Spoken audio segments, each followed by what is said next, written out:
आप सभी को राधे राधे। आज की इस वीडियो में हम सुनेंगे माघ मास का 23वां अध्याय। तो आइए सुनते हैं। लोमश ऋषि कहने लगे कि जिस पिशाच को देवदूती ने मुक्त किया वह पहले द्रविड़ नगर में चित्र नाम वाला राजा था। वह बड़ा सूरवीर, सत्यपरायण तथा पुरोहितों को आगे करके यज्ञ आदि करता था। दक्षिण दिशा में उसका राज्य था और उसके कोष धन से भरे हुए थे। उसके बहुत से हाथी, घोड़े और रथ थे और वह अत्यंत शोभा को प्राप्त होता था। बहुत सी स्त्रियों में क्रीड़ा करता था और अनेक यज्ञ उसने किए थे। वह नित्य अतिथियों की पूजा करता था और शस्त्र विद्या में निपुण था और ब्रह्मा, विष्णु, महेश तथा सूर्य की पूजा सदैव किया करता था। वह जंगल में भी स्त्रियों से घिरा हुआ क्रीड़ा किया करता था। एक बार वह पाखंडियों के मंदिर में गया और वेदहीन भस्म लगाए हुए पाखंडी महात्मा बने हुओं से उस राजा की बातचीत हुई। पाखंडियों ने कहा कि हे राजन, सेवधर की महिमा सुनो। इस धर्म के प्रभाव से मनुष्य पाप को काटकर मुक्त हो जाता है। सब वर्णों में शिव मत ही मुक्ति को देने वाला है। शिव की आज्ञा के बिना दान, यज्ञ और तपों से कुछ नहीं बनता।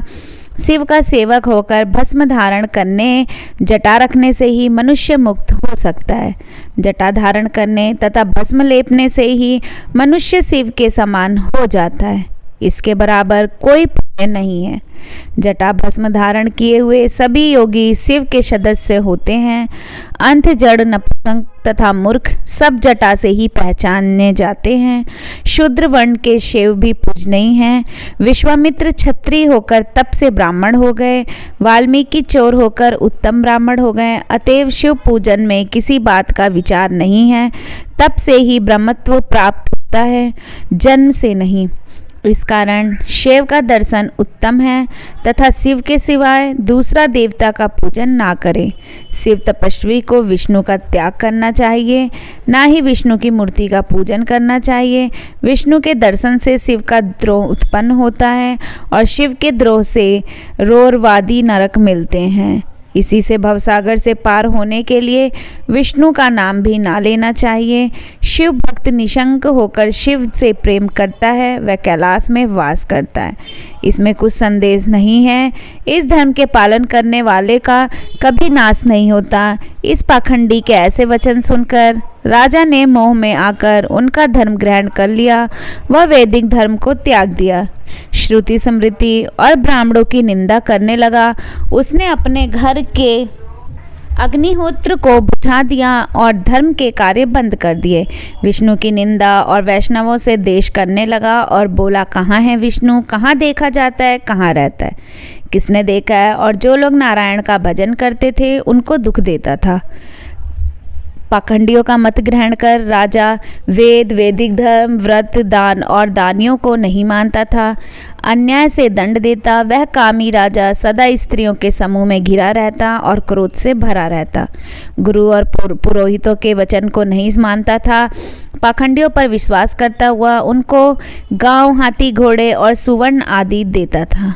उनके सब कार्य करता, भस्म धारण करता और मस्तक पर जटा रखता था। और जो कोई विष्णु का नाम लेता उसको वध का दंड दिया जाएगा। यह टुंडी पिटवा दी थी। उसके डर से ब्राह्मणों तथा वैष्णवों ने उस देश को छोड़ दिया और दूसरे देशों में चले गए। सारे देशवासी केवल नदी के जल से जीते थे। जीविका से दुखी होकर वृक्ष आदि नहीं लगाते थे, ना ही खेती करते थे। प्रजा अन्न के अभाव से गला सड़ा अन्न भी खा लेती थी। आचार, विचार, अग्नि क्रिया सबको छोड़कर काल रूप की तरह वह राजा शासन करता था। कुछ काल पश्चात उस राजा की मृत्यु हो गई और वैदिक रीति से उसकी क्रिया भी नहीं की गई। यह यमदूत से अनेक प्रकार के दुख उठाता हुआ कहीं लोहे के कीलों पर से चलना पड़ा, कहीं जलते अंगारों पर चलना पड़ा और जहाँ सूर्य अति तीव्र था और ना कोई छाया का वृक्ष था, कहीं लोहे के दंडों से पीटा गया, कहीं बड़े बड़े दांतों वाले भेड़ियों और कुत्तों से काटा गया। इस प्रकार दूसरे पापियों का हाहाकार सुनता हुआ वह राजा यमलोक में पहुंचा। तो यहाँ पे हमारा 23वां अध्याय समाप्त होता है। इसी तरीके के अन्य अध्यायों को सुनने के लिए मेरे साथ जुड़े रहें अपने चैनल भक्ति दीपिका पर। वीडियो को पहली बार देख रहे हैं तो लाइक कीजिए, शेयर करिए और अगर चैनल पे नए हैं तो चैनल को सब्सक्राइब करिए, बेल आइकन दबाइए जिससे आपको आने वाली वीडियो की नोटिफिकेशन मिल सके। धन्यवाद।